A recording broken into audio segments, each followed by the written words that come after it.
Hi, and welcome to C427, Topic 1, Roles and Functions. During this discussion, our focus areas will be as follows: HMIS components, concepts and evolution, health managerial roles and responsibilities, scope of the HMIS field, the HMIS cultures, the transition, as well as digital health commercialization. So let's get started. In the first topic area of this course, it's important that you understand all of these HMIS concepts. As the slide indicates, it's an eclectic field that encompasses a myriad of terms. Now, all these terms will be utilized within the body of the course, and at some point within the course, you need to make sure that you understand how to identify each one of these concepts and do it in a manner to which you can recognize it in an examination format. And what I mean by that is if you see the definition or the basic information about a particular term, you're able to recognize it on the OA. Also, we will go over some HMIS components. That includes data information, knowledge component, to include process, task system component, as well as user and administration and managerial component. So, looking at figure 1-1, which is a data information knowledge decision system, this is how the process of utilizing data information and how decisions are made within the healthcare organization or entity. There, as you notice, it all begins with the knowledge was at the top portion of it. And then you have little filters over to the left and over to the right. If you go to the left side, it goes down directly into the data. Now, once it hits the data, that data can either make a right-hand turn and go to information, okay? And then at that point, it could either return back to knowledge or continue on to the decision. Now, that data, depending upon how it intertwines with the information, it may go back into the knowledge and could create a loop there, or it could move on to the decision aspect. And then once a decision is made, then follow-up for that decision results in an action or an activity being conducted. And then once that action or activity is complete, then it feeds back into the beginning of the whole entire process or within the data. Now, first and foremost, in dealing with health management information systems, you must understand there's a difference between hardware and software of the network. In short, it ensures that deployment of various information computing related technologies within the body of the HMIS is applied applicably and applied rationally for the body of the organization. It often involves a variety of things. This includes, again, hardware, software, some of those user interfaces, and a user interface is something that an individual looks at or works on. For example, a keyboard is a user interface. Nowadays, with the touch tone monitors and screen, that also is a user interface. A mouse is considered a user interface because it's something that allows the user to interface with the actual computer. And so if you're wondering about what a user interface is, that's exactly what it is and how it involves utilization of the HMIS. Also, it involves applications that are utilized, and these are just what they sound like. For your phone, you say, most people say, oh, there's an app that can be utilized that you can use to check on your software or to check on your bank account, things of that nature. These applications are different in nature, and they're utilized for the medical professionals to access information for the patients that they're tending to. Moving on to process, the task, and system support. This is a process that embodies routine and internalized driving engine for HMIS. Existing administrative-based HMISs are as follows. Now, you have financial systems to which You have claims and revenues brought into the organization. Some of those are HR information systems. You have facility and scheduling systems as well. You also have the EHR, or the electronic health record, the CPOE, which is computerized physician order entry system, as well as the CDSS, which is the clinical decision support system. Now, we'll go into more detail on those later on in this presentation. Moving on to integration and interoperability, that term, or this term, is exactly what it sounds like. It ensures that your system can be integrated into another system to ensure, to make sure they all work together. For example, it is like taking your iPhone and then having an Apple tablet or an iPad and then having an Apple computer. Well, all three of those work together because they're made by the same manufacturer. However, everything is not integrated or does not result in interoperability for that organization. If you have an iPad, that may not necessarily mesh with an IBM compatible computer or a Dell computer. And so there's a bridge in between that allows for these systems to function and work together. An example of that would be the installation of an EHR that can work on a Dell computer as well as a Mac computer, understands the same language.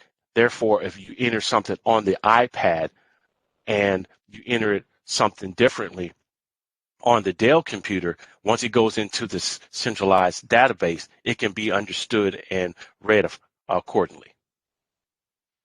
User administration management. This is another area. This is where your part is very important.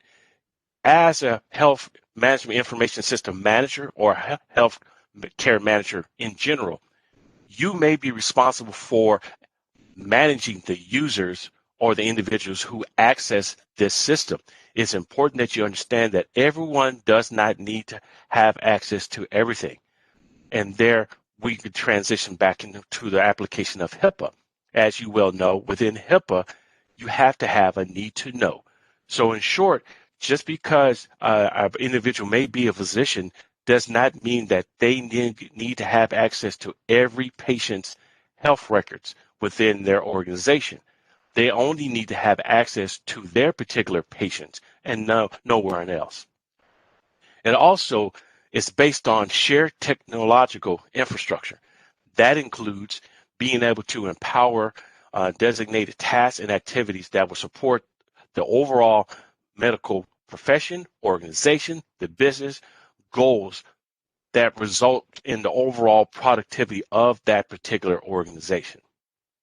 Moreover, when blended appropriately, HMIS components work holistically and help conceptualize the treatment that is being applied to the patient. It affords for insights, interactions, and also in some of these systems, it provides hints, guidelines, or suggestions as to how some of these healthcare professionals can apply some of the treatment to their patients. Precision medicine. Some of you may or may not have heard this term, but it is the dependent on digitalization of health data and bioinformatics. So in other words, what does that mean? In short, it means that the utilization of these health information management systems and the data and the information within it helps our healthcare professionals and clinicians make better decisions regarding the care of their patients. It focuses on diagnosis, prevention, and treatment of a wide variety of ailments, illnesses, so on and so forth. It also includes P4. The P4 stands for predictive, preventative, personalized, and participatory. All right, moving on to the HMIS cultures. There are 4 essential cultures that are important and that you need to make sure that you understand for the purpose of this course.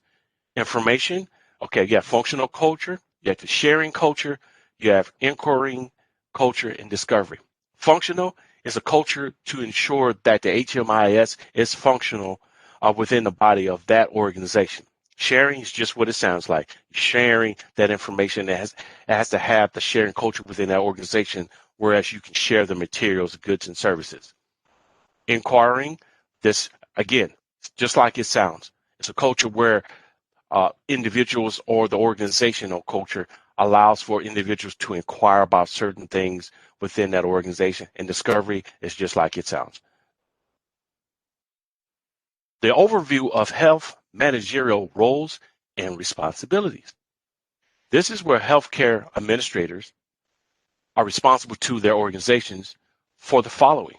You need to understand that it's the vision, strategy, and execution, and all three of these are very, very important. Once you graduate with your degree in healthcare management, these are some of the things that you may or may not be responsible for. The vision, the strategy, and the execution of the organization, leadership characteristics, and responsibilities in general. The vision. What is a vision? Please make sure that you understand that.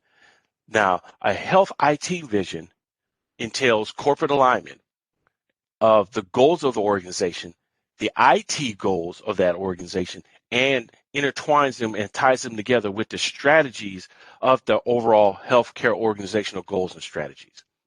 It means coming up with a vision, a plan, a process to generate certain shared goals, aims among your organization members. Now, that also includes among the IT professionals within that particular IT department as well. And then lastly, the strategic IT planning session. This is the overarching aspect of IT within that organization. This is ran by one individual of the C-suite, which means the senior executives. And when I mean C-suite, I mean those individuals who have those titles, ergo the CEO, the CFO, the COO, or the CIO. That's why they get that term called the C-suite. And for the IT aspect, the individual that's responsible for that strategic planning is the Chief Information Officer, or the CIO. Now, focusing on figure 2-2, strategic fit framework to guide execution.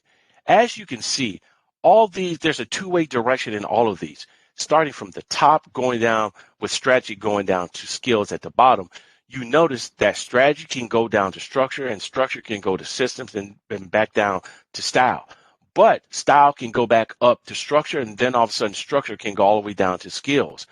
But all of these fit in the grand scheme of things of the strategic fit of the department and the organization. So it's important that you understand that there's two-way direction here, and that everything outcome goes towards the just strategic fit of the organization. The transition. Now, this is an introduction. This is where organizations switch from traditional or obsolete, in my opinion, paper-based systems to electronic systems. So in other words, instead of you having, like in an example of a dental office, instead of you having just all paper files for every dental patient that they have there, this is the transition of scanning and converting those paper files to electronic version of those files. And whereas they can be accessed by a variety of different computer systems. These computer systems include, again, the electronic health records, the computerized physician order entry, clinical decision support systems, clinical decision support, and patient portals. Now, one thing that you may notice, you see clinical decision support systems and clinical decision support. Although they seem the same and you may think they are the same, they are not. And we'll go into more details about that. Now, getting started, the EHR. This is one important thing that you must understand. Pay close attention to this, because you will see this again in the PA version of the course. This is a health information system that exists as a part of a complete system. Now, a complete history, I should say. It provides clinicians with a comprehensive picture of the patient's health status. For example, you walk right in to an organization or to a physician's office, you have an appointment. They usually have entered all your information in there, and it gives you a breakdown of what treatments that you've had, what surgeries you've had, what medications have been administered to you, so on, et cetera, and et cetera. And this information is very important for that healthcare provider to provide you the best quality of healthcare. Now, the EHR is the more advanced versions of the CPR, or computerized patient record, or the electronic medical record. It uses all available patient-provider encounters. So, for example, if you live in California and you lived there from 1990 to 2000, and you had a bunch of patient records, and then you moved to New York City from 2000 to 2010, and then after you leave New York City, you go down to Florida from 2010 up until present day. All right. All of your records in those various different areas will be consolidated into this electronic health record.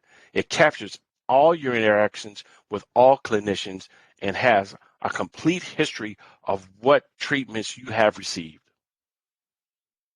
Now, the computerized physician order entry.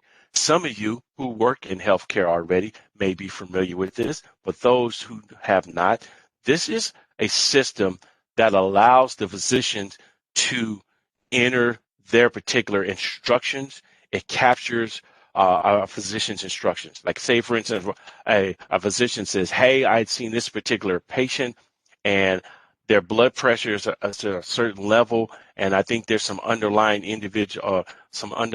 contributing factors that I want to investigate, so I need to order some lab tests for this individual to determine whether it's kidney failure, or the kidney is functioning correctly, or whether you need to have blood work, etc.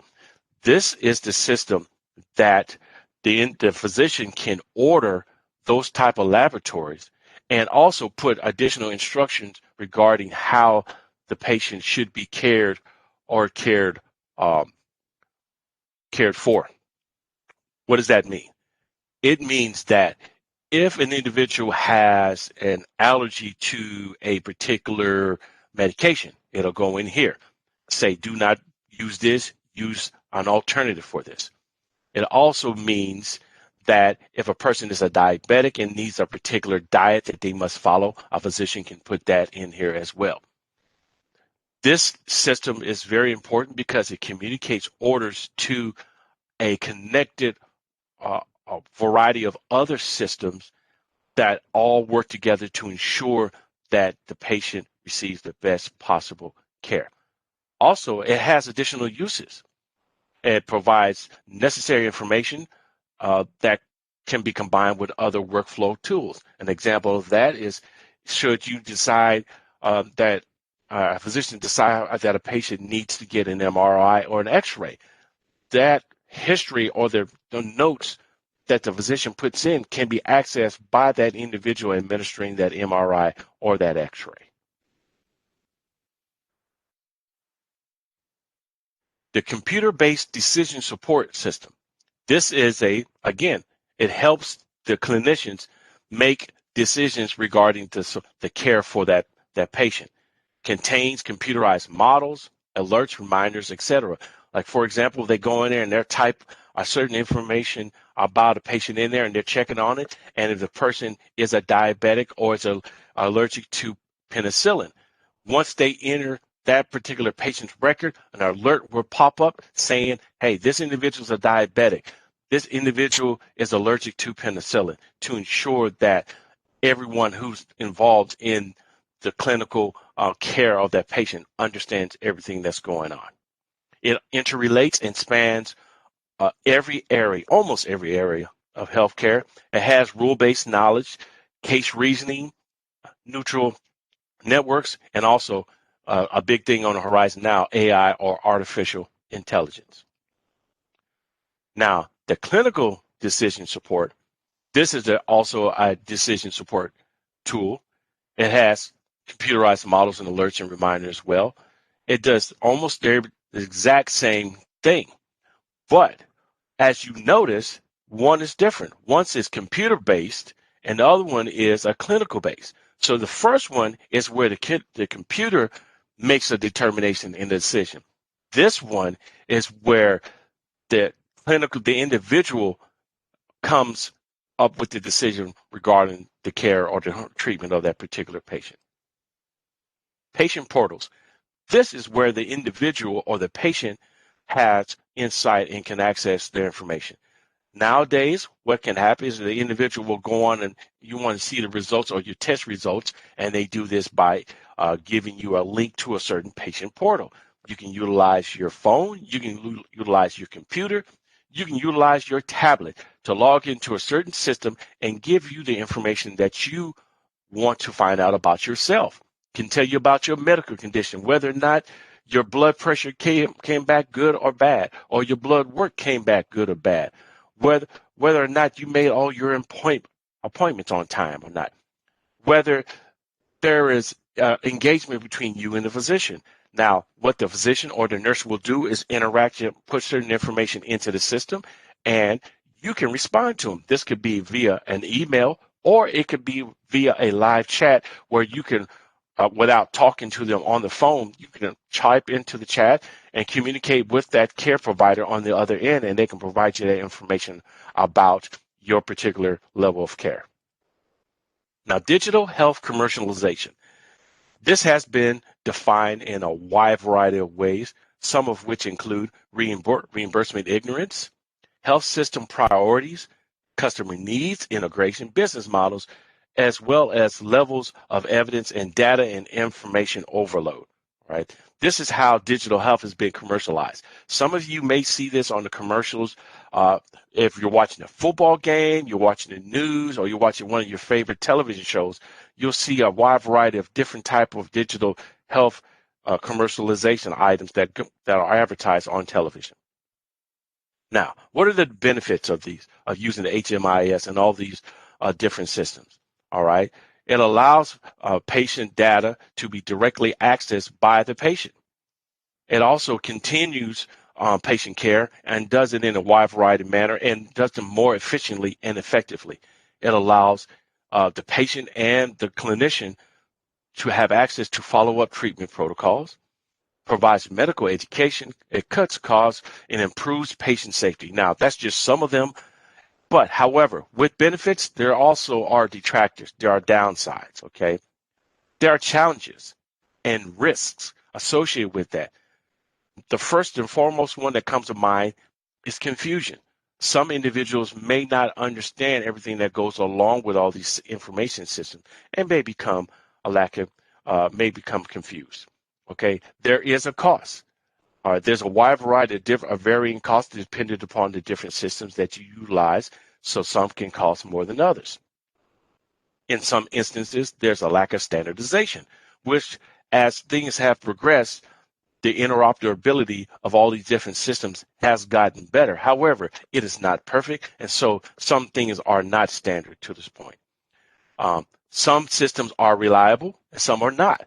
Some involve privacy and confidentiality. However, that can also be breached because hackers can access the system, or individuals within the organization can unauthorized certain release of patient information and patient data. Also, there are uncertainties about the direct benefits. So what does that mean? That means that it's only being implemented over a short amount of time. So until we get a wide variety of data and background, then we won't know the direct benefits or a lack thereof for these systems. And at the present time, it is a risk or a challenge. So let's move on to some critical thinking questions. Some of the things that you need to ask yourself and to think about critically regarding topic one are as follows. How does HMIS impact or influence the different departments within a healthcare service organization? Now, that's just one, all right? But these are the ones that you need to ask yourself, because when you move towards the PA portion of your course, you will be in great benefit if you are able to critically think about these particular questions. Another one is as such. If you were the CIO or Chief Information Officer, which of the 4 types of IT cultures would you pursue and why? This helps build on your ability to think your way about the implementation and utilization of HMIS within your organization should you be placed in such a position. Also, list and illustrate the basic functions of HMIS. How will these basic functions be extended to accommodate complex health information tasks? These are, again, critical thinking questions that can help make you well-rounded and completely understand this particular topic area of the course. Here are some more critical thinking questions. Yet again, some more critical thinking questions. And so I would make sure that I write these down, and the best approach to these is to answer these questions by going into the course materials and the course textbook. And if you can answer these questions, you'll surely be ready for the OA and the PA. So, in conclusion, we've talked about the application of HMIS, the needs to be accepted and appreciated by healthcare administrators, challenges and concerns, how the EHR can replace a wide variety of data repositories in today's healthcare system. Additionally, we dealt with HMIS and understanding that it is an eclectic field, that HMIS knowledge application and practices fall within 5 major parts, as well as HMIS executive managers must be ready to lead organization in terms of the vision, strategy, and the execution, as well as the strategic fit framework for the strategy of healthcare organizations.